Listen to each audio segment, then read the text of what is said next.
Hi all. Believes, நம்பிக்கைகள். எல்லாருக்கும் சில நம்பிக்கை இருக்கும். இது ஒவ்வொரு ஆளுக்கும் மாறும். இதுக்கு என்ன காரணம்?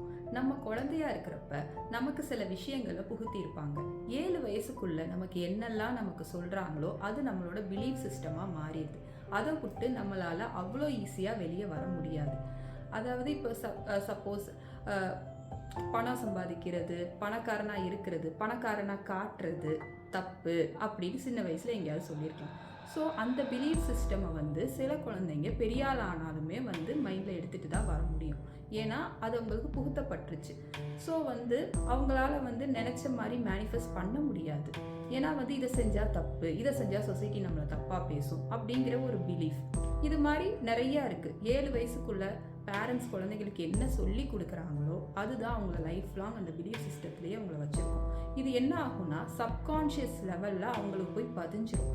இந்த பிலீஃபில் இருந்து அவங்கள வெளியே கொண்டு வர்றதுக்கு கொஞ்சம் நாள் ஆகும். அதனால தான் நிறைய பேர் மேனிஃபெஸ்டேஷன் ஒர்க் ஆகலைன்னு சொல்லுவாங்க. இதுக்கு காரணம் இந்த பிலீஃப் சிஸ்டம் தான். இந்த பிலீஃப்லேருந்து நம்ம முதல்ல வெளியே வரணும். அது எப்படி வர்றது அப்படிங்கிறத தெரிஞ்சுக்கணுன்னா எனக்கு டிஎம் பண்ணுங்கள். தேங்க்யூ.